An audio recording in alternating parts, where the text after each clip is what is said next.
Hello guys, welcome to Mahi Lohender channel. ఈరోజు ఈ వీడియోలో ఇంటర్నేషనల్ టీ20లో 28th మ్యాచ్ అయిన Abu Dhabi knight riders versus Dubai capitals match analysis and prediction చూద్దాం. సో ఇక ఫస్ట్గా చూసుకుంటే దుబాయ్ క్యాపిటల్ ప్రొటెక్షన్ టీం చూసుకుంటే సాయి హోప్, రామ్ పవెల్, దసంక, సికిందర్ రాజా. సో ఇక్కడ మనం బ్యాట్స్మెన్ చూసుకుంటే చాలా ఇంపార్టెంట్ బ్యాట్స్మెన్స్ అండ్ చాలా ఎక్కువ మంది ఎక్స్పీరియన్స్ బ్యాట్స్మెన్స్ ఉన్నారు. సో మనం ఐడెంటిఫై చేస్తే కనుక హోప్ కానీ, పవెల్ కానీ, షనాకా కానీ, సికిందర్ రాజా కెప్టెన్ వెరీ వెరీ ఇంపార్టెంట్ ఈ టీంకి.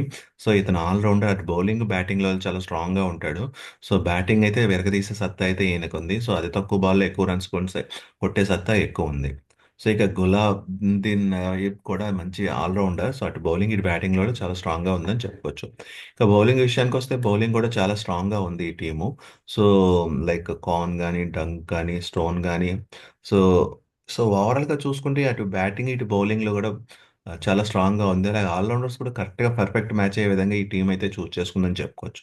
సో ఇది ఓవరాల్గా ఈ టీం యొక్క అనాలిసిస్ అండ్ ప్రొడక్షన్. ఇక నెక్స్ట్ చూసుకుంటే Abu Dhabi knight riders capital. So ఇది కూడా చాలా స్ట్రాంగ్గా ఉంది. మేయర్స్ కానీ, పెప్పర్ కానీ, రషెల్, లైక్ చేజ్ అండ్ నొరైన్. సో మంచి బ్యాట్స్మెన్స్ అయితే ఉన్నారు. బిగ్ హిట్టింగ్ బ్యాట్స్మెన్స్ అయితే ఉన్నారు. చాలా వాళ్ళు స్ట్రైక్ రేట్ మీద బాగా మెయింటైన్ చేస్తారు. సో తక్కువ బాల్స్లో ఎక్కువ కొట్టే సత్తా అయితే ఈ టీంలో ఉన్న బ్యాట్స్మెన్స్కి అయితే ఉంది. సో కెప్టెన్ విషయానికి వస్తే నరైన్ అటు బ్యాటింగ్ ఇటు బౌలింగ్లో చాలా మ్, సత్తా ఉంది. మంచి బౌలింగ్ వేసే సత్తా ఉంది, మంచి బ్యాటింగ్ వేసే సత్తా ఉంది. సో ఇక బౌలింగ్ విషయానికి వస్తే హోల్డర్ కానీ, మన ఫాస్ట్ బౌలర్స్లో హోల్డర్ కానీ, దెన్ హష్లంక కానీ మంచి బౌలర్స్. లైక్ స్పిన్ విషయానికి వస్తే నరేన్ కూడా మంచి స్పిన్ వేస్తారు, మన అందరికీ తెలుసు. వన్స్ బౌలింగ్ వేస్తే అవతల బ్యాట్స్ని ఈ ఓవర్ని కంట్రోల్ చేసుకుని నెక్స్ట్ ఓవర్ కొట్టొచ్చు అన్న మైండ్ సెట్ అయితే నరేన్ క్రియేట్ చేస్తారు. ఇక ఓవరాల్గా చూసుకుంటే అటు బ్యాటింగ్ బౌలింగ్ ఆల్రౌండర్స్తో చాలా స్ట్రాంగ్గా ఉందని చెప్పుకోవచ్చు.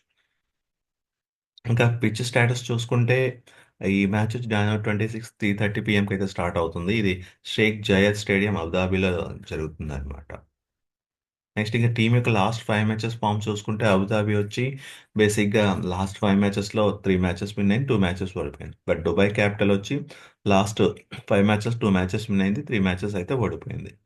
ఇక హెడ్ టు హెడ్ చూసుకుంటే అబుదాబి నైట్ రైడర్స్ వచ్చి ఒక మ్యాచ్ నెగ్గింది. బట్ దుబాయ్ క్యాపిటల్ వచ్చి 4 మ్యాచెస్ నెగ్గింది. ఇక్కడైతే కొంచెం దుబాయ్ క్యాపిటల్ ఆధిపత్యంలో ఉందని చెప్పుకోవచ్చు.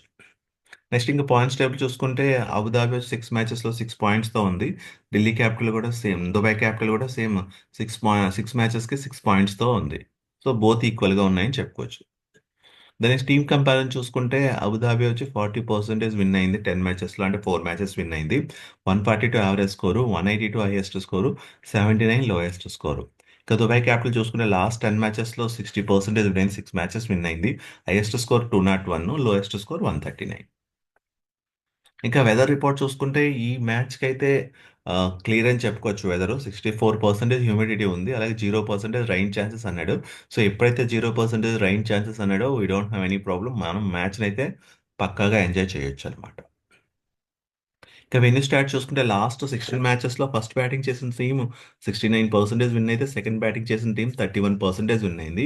సో ఈ స్టాట్స్ని బేస్ చేసుకుని మనం చూసుకుంటే కనుక టాస్ నెగ్గిన వెంటనే బ్యాటింగ్ చేసుకునే అవకాశాలు ఎక్కువ కనపడుతున్నాయి ఈ స్టాట్స్ని బేస్ చేసుకుని.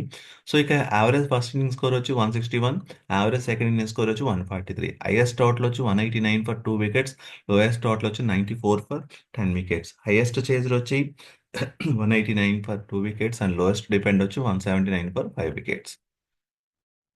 ఇక ఫేస్ వర్సెస్ స్పిన్ చూసుకుంటే ఈ పిచ్ లో బేసిక్ గా ఫేస్ బౌలర్స్ 75% వికెట్స్ తీశారు, స్పిన్ బౌలర్స్ 25% వికెట్స్ తీశారు. దీన్ని బట్టి చూసుకుంటే టీమ్ కాంబినేషన్ లో ఎక్కువ ఫేస్ బౌలర్స్ కి అవకాశం ఎక్కువ ఉంది. సో ఇది బేసిక్ గా ఓవరాల్ గా ఈ match analysis and production base చేసుకుని ఈ టూ టీమ్స్ లో నెగ్గేది దుబాయ్ క్యాపిటల్స్. కానీ టాస్ వేసిన తర్వాత యాక్చువల్ రిజల్ట్ మా ఛానల్ అయితే పోస్ట్ చేయడం జరుగుతుంది. సో అలాగే మా ఛానల్ లింక్ ని డిస్క్రిప్షన్ లో అయితే ఇవ్వడం జరిగింది. ఒకసారి ఆ లింక్ ఓపెన్ చేసి ఛానల్లో జాయిన్ అవ్వండి. అలాగే ఓన్లీ బిగ్ బ్యాష్ లీగే కాకుండా BPL, so south Africa league, 20 running matches, అలాగే ఫుట్బాల్ మ్యాచెస్ ఇక ప్రొడక్షన్ అయితే మా ఛానల్లో జరుగుతుంది. సో మా ఛానల్ అయితే ఫాలో అవ్వండి.